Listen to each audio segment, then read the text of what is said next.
ভারত বাংলাদেশের যে ট্রান্সশিপমেন্ট চুক্তি ছিল সেটা বাতিল করেছে।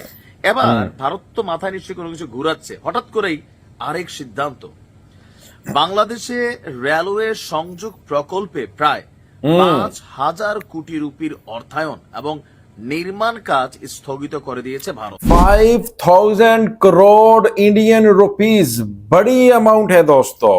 ये रेलवे ट्रांजिट प्रोजेक्ट था, इसके ऊपर हिंदुस्तान इन्वेस्ट कर रहा था, बांग्लादेश का रास्ता इस्तेमाल करते हुए सेवन सिस्टर तक जाता था। और ये जो चोरी चोरी डील की गई थी, ये जो ट्रीटी किया गया था शेख हसीना के साथ, लेकिन अब ये कैंसिल हो चुका है क्योंकि हिंदुस्तान को पता चल गया था कि प्रोफेसर मोहम्मद यूनुस इस ट्रीटी को ही खत्म कर सकते हैं। अब उन्होंने अपनी इज्जत बचाने के लिए खुद ही अपने पांव पर कुल्हाड़ी मार दी है मोदी जी ने, और इस प्रोजेक्ट से बाहर निकल चुके हैं। यानी वो अब ये जो प्रोजेक्ट है वो फिलहाल नहीं कर रहे, क्योंकि मोदी जी को समझ आ गई है कि भाई अब मेरी दाल नहीं गलेगी। अब बांग्लादेशी आगे से सख्त रिस्पॉन्ड करना शुरू कर दिया है। अस्सलाम वालेकुम दोस्तों, আমি এহসান খান আর আপনারা দেখছেন এহসান খান यूट्यूब चैनल। आशा करी আপনারা সবাই ভালো আছেন।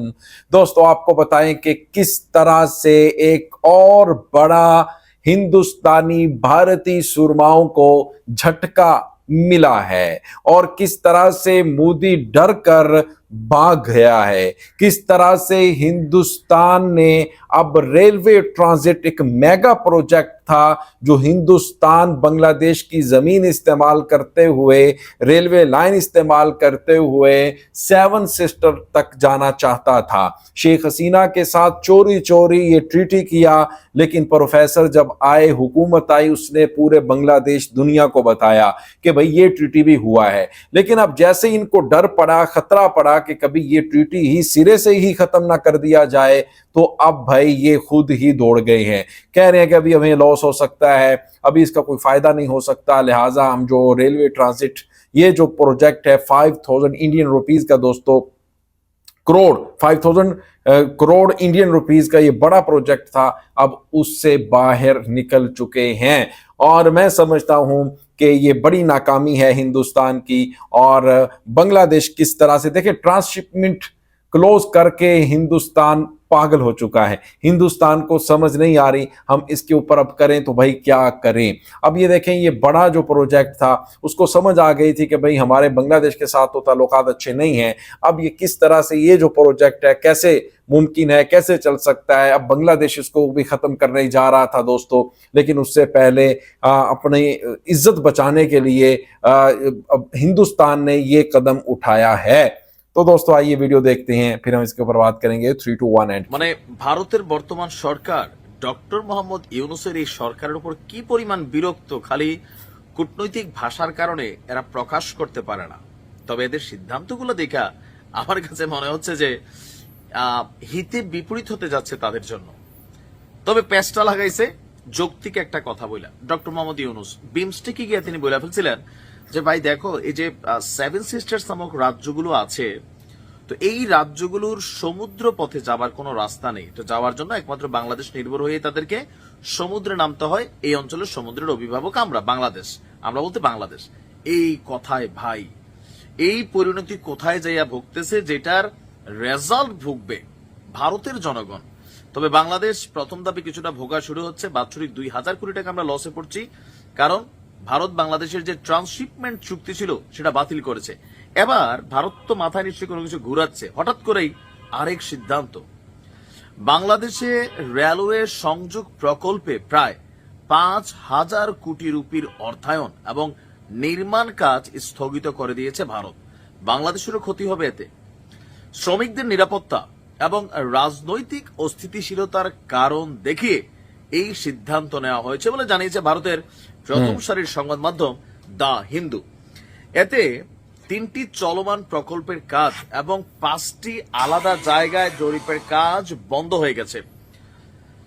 সংশ্লিষ্ট কয়েকটি সূত্র বলছে এর মাধ্যমে বাংলাদেশের রেলপথের মাধ্যমে ভারতের মূল ভূখণ্ডের সঙ্গে তাদের উত্তর পূর্বাঞ্চলীয় যে রাজ্যগুলো আছে সেভেন সিস্টার্স যুক্ত করার জন্য আপনার যেই পরিকল্পনা ছিল সেই পরিকল্পনায় বিঘ্ন ঘটেছে।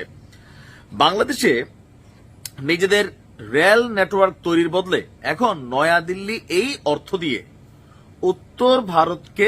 উত্তর ভারতের রেলপথ অবকাঠামোকে উন্নত করছে, এমনকি বাংলাদেশকে এড়িয়ে নেপাল ও ভুটানের মাধ্যমে মূল ভূখণ্ডের সঙ্গে সেভেন সিস্টার্সকে যুক্ত করার বিষয়টি ভাবছে দেশটি, এমনকি এখানে তাদের খরচটা অনেক গুণ বাড়বে। একটি সূত্র বলছে যে আপনার নেপাল এবং ভুটানের মাধ্যমে 3 থেকে 4,000 কোটি রুপির সংযোগ প্রকল্পের বিষয়ে চিন্তা ভাবনা করছে, কাটসাট করে এটা অল্পতে কিভাবে করা যায়।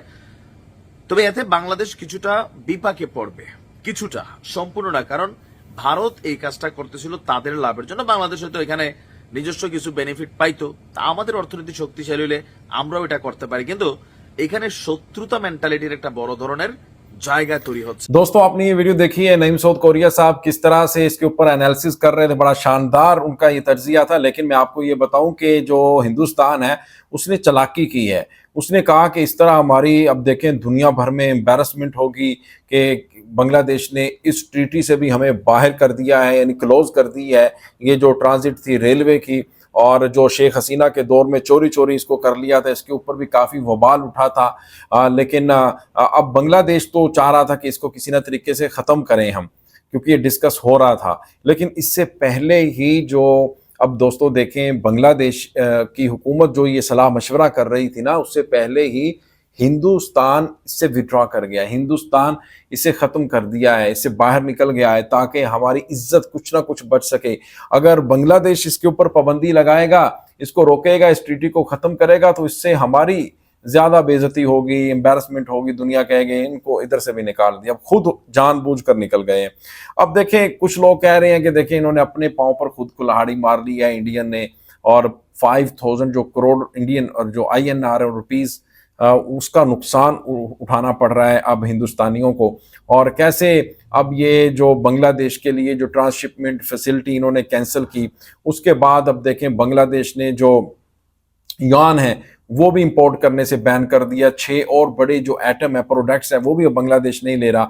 और अब आप देखें कि बांग्लादेश ने किस तरह से बड़ी, मैं कहता हूँ अभी ये बातचीत चल रही थी बांग्लादेश की हुकूमत में, और उसके फौरी बाद अब देखा कि हिंदुस्तान ने कि हमारी ये बेइज्जती हो जानी है भाई, इंसल्ट हो जाएगी, इससे पहले हम खुद ही क्यों ना इससे दूर हो जाएं, इससे बाहर निकल जाएं, इसको ख़त्म कर दें।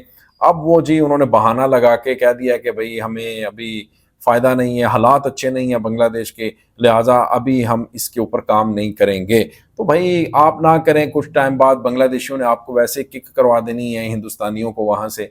और ये जो वन साइडेड बेनिफिट लेना चाह रहे थे इंडियन, वो अब इनको नहीं मिलेंगे, वो मज़े जो शेख हसीना के दौर में ले रहे थे। तो भाई अब ये तो आपको झेलना पड़ेगा ना। अब वक्त आ गया है बांग्लादेशियों का, वो अब अपने जो बदले हैं वो तो लेंगे।